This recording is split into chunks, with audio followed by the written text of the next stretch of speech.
Hello everyone, this is Kyle Warsinski and I'm going to be doing my week 3 presentation for MPA 545 on the characteristics of mediators in labor disputes. So the article we're reviewing this week is Henry Landsberger's 1957 journal article. The first step of my presentation is talk about what is included in the Eisenhart and Spengel book on page 77, and in that text, they key into 5 characteristics of a successful mediator that Landsberger had performed through his journal article study. The first one is that the mediator has an appropriate sense of humor. The second is that they have an ability to act unobtrusively in conflict. The third is they have this perception of being with both sides, and they're also concerned with their well-being. They must demonstrate high levels of persistence to get through the process, as well as patience, so that they're not annoyed or off-put by anything that goes on during the labor dispute. The last is they need a deep understanding or knowledge of the subject area in which the dispute is occurring. So the second portion is to actually look up the journal article. It's titled "The Final Report on a Research Project Mediation." And in this study, and in this journal article, Landsberger goes into a study or a test in which it's a two-parter psychological tests and done by rating scales. And what they do is they have mediators, unions, lawyers with vast experience in mediation, and other people that work with mediators select traits. So they went over 10 different traits that were selected by these groups. Then they conducted a study on 18 mediators, where they would have their names, and then they would rank all 18 mediators 1 through 18 on which person they thought was the best, and then which one was the worst. They reviewed the results. The key components of that is that the test failed to measure quality of the traits, and the test did increase results of the characteristics did show that the test validated the likeliness of successful mediators using some of the traits, but it wasn't 100%. So the article I found that cited the Landsberger article was, I think it's Bellevue and Stolte in 1977. And that article was the structure of third-party intervention. And they had a hypothesis that a third party involved in labor disputes or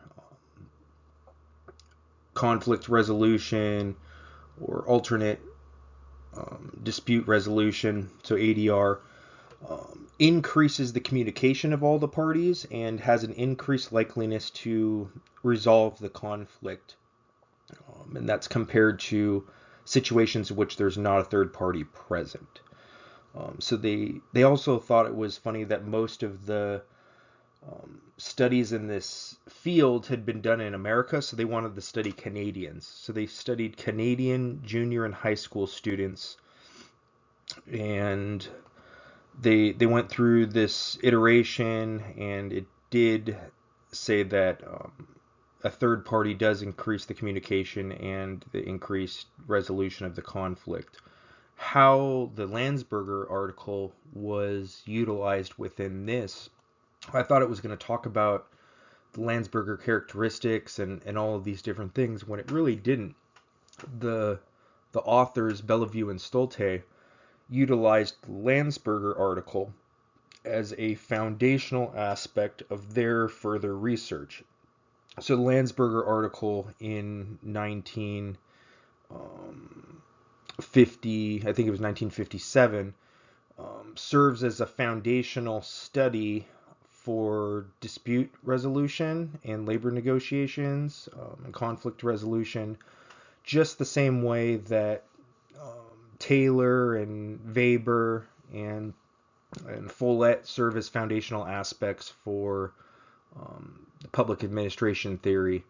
So that's how Landsberger's article was used within theirs as a foundational aspect to show that research was done and they were furthering on that preliminary research. So my insights to go over about the whole process is that these articles, as well as other articles that I've read through this program, always suggest that further research is needed to validate their claims. I find that important because the authors and the people working on this stuff are mindful that their study is only kind of a snapshot into the grand scheme of things within the field of their study.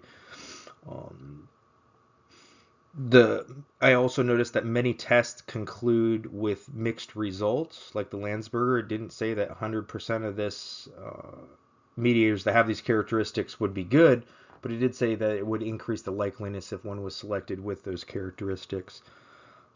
It makes me interested in more recent studies that have furthered Landsberger's review. I wasn't able to find any of those easily, but they may be out there, so that piques my interest. And I also think that those characteristics that he identified seem to definitely increase the mediator's success based on the strategies contained within chapter 1 through 5 of the Eisenhart and Spangel book. And then lastly, I learned, and it'll be hard to forget this one, that the Landsberger study and dispute resolution is one of those fundamental pieces of work in this field that we should all know and memorize and utilize. So it's a foundational aspect. So thank you so much for watching. I look forward to watching all your presentations as well. Thank you.